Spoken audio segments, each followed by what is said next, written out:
하루 한 권 읽기. 법 앞에서 카프카. 뾰족한 턱에 뾰족한 귀, 속을 알 수 없는 커다란 눈망울. 카프카의 묘한 생김새만큼 그의 작품 또한 묘하고 신비롭다. 카프카의 작품 중에서 가장 묘한 것은 단연 법 앞에서이다. 많은 사람들이 가장 고뇌하고 연구하는 작품 중 하나가 법 앞에서일 것이다. 이 작품은 장편 소설 소송에 삽입되어 있는 단편이기도 하고 따로 단편 소설로 발표된 것이기도 하다. 시골에서 올라온 사내가 자신만을 위한 법정으로 들어가지 못하고 밖에서 평생을 기다리는 설정. 작품 속으로 들어가 보자. 법 앞에 한 문지기가 서 있다. 이 문지기에게 한 시골 사람이 와서 법 안으로 들어가게 해달라고 청한다. 그러나 문지기는 그에게 지금은 입장을 허락할 수 없다고 한다. 그 시골 사람은 곰곰이 생각한 후에 그렇다면 나중에는 들어갈 수 있겠느냐고 묻는다. 가능하오 라고 문지기가 말한다. 그러나 지금은 안 돼요. 법으로 들어가는 문은 언제나 그렇듯이 열려 있고 문지기가 옆으로 비켜 서 있기 때문에 그 시골 사람은 몸을 굽히고 문을 통해서 그 안을 들여다보려고 한다. 그것을 본 문지기가 큰 소리로 웃으며 말한다. 그렇게라도 끌린다면 내 금지를 어기고서라도 들어가 보시오. 하지만 내가 힘이 장사라는 걸 알아두시오. 게다가 난 말단 문지기에 지나지 않소. 그러나 홀을 하나씩 지날 때마다 문지기가 서 있는데 갈수록 힘이 센 문지기들이요. 나조차도 세 번째 문지기의 모습을 쳐다보기 힘겨울 정도라오. 시골 사람은 그런 어려움을 예상하지 못했다. 그는 법이란 정말로 누구에게나 그리고 언제나 들어갈 수 있어야 한다고 생각한다. 그러나 모피 외투를 입은 그 문지기의 모습, 그의 큰 매부리 코와 검은색의 길고 가는 타타르족 콧수염을 뜯어보고는 차라리 입장을 허락받을 때까지 기다리는 편이 훨씬 낫겠다고 결심한다. 문지기가 그에게 의자를 주며 앉으라고 한다. 그곳에서 그는 여러 날, 여러 해를 앉아있다. 그는 들어가는 허락을 받으려고 다양한 시도를 하고 자주 부탁을 하여 문지기를 지치게 한다. 문지기는 가끔 그에게 간단한 신문을 한다. 그의 고향에 대해서 자세히 묻기도 하고 여러 가지 다른 것에 대해서 묻기도 한다. 그러나 그것은 지체 높은 양반들이 건네는 질문처럼 별 관심 없이 그저 물어오는 질문들이고 문지기는 마지막엔 언제나 그에게 아직 들여보낼 수 없다고 말한다. 그 시골 사람은 여행을 위해서 많은 것을 장만해 왔는데 문지기를 매수할 수 있을 만큼 가치 있는 것이라면 무엇이든 이용한다. 문지기는 주는 대로 받으면서도 나는 당신이 무엇인가 소홀히 했다는 생각이 들지 않도록 하기 위해서 받을 뿐이라오 라고 말한다. 수년간 그는 문지기를 하염없이 지켜보고 있다. 그는 다른 문지기들은 잊어버리고 이 첫 문지기야말로 법으로 들어가는데 유일한 방해꾼인 것처럼 생각한다. 그는 처음 몇 년 동안은 이 불행한 우연에 대해서 무작정 큰 소리로 저주하다가 나중에 늙자 그저 혼잣말로 투덜거린다.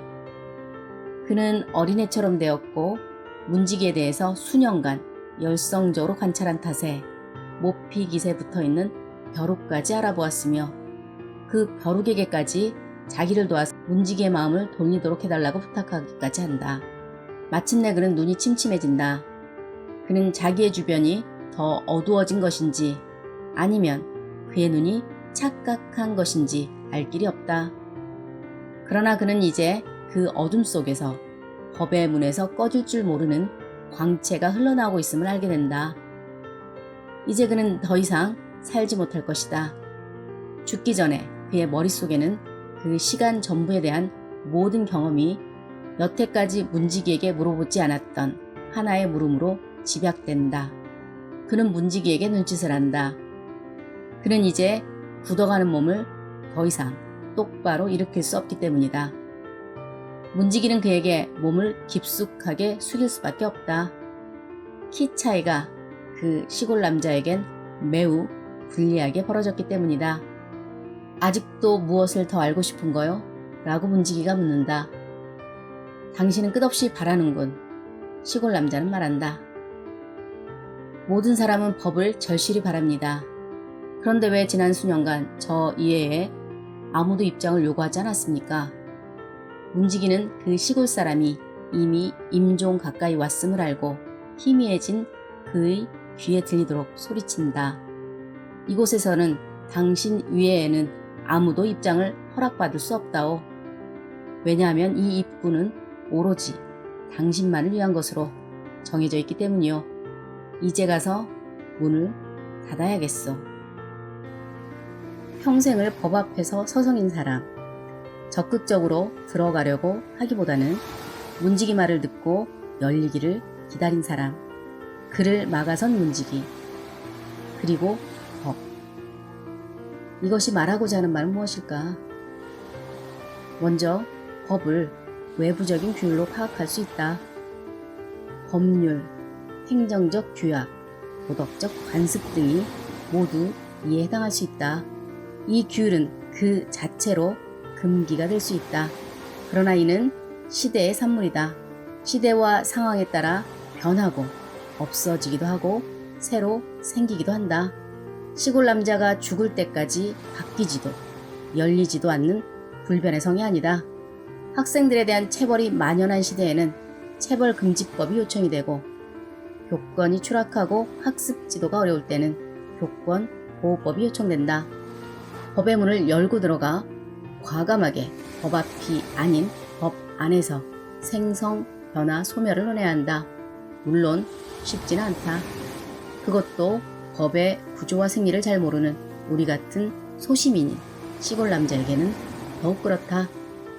그럼에도 법 안으로 들어가려는 능동성은 시골 남자에게서 시작해야 한다. 법을 내부적인 규율로 파악할 수도 있다. 한 사람은 그가 살아왔던 인과 조건의 산물이다. 출신지, 가족, 학교, 친구, 공동체, 학습, 음식 등 이 모든 총체가 한 인간을 구성한다. 한 인간에게는 자의적으로든 타의적으로든 필연적으로 규율과 원칙이 생긴다. 이것이 내면화된 법으로 한 인간의 행로에 좌표 역할을 한다. 때로는 긍정적으로, 때로는 부정적으로 씨줄과 날줄로 삶을 규정한다. 그것의 견고함과 유연함의 정도는 한 인간의 삶의 질을 좌우한다. 여기서 법과 문지기는 슈퍼에고로 늘 자신을 감시하는 눈의 역할을 한다. 자기 자신에게만 작동하는 눈인 것이다. 우리는 이 눈의 존재에 대해 묻고 또 물어야 한다.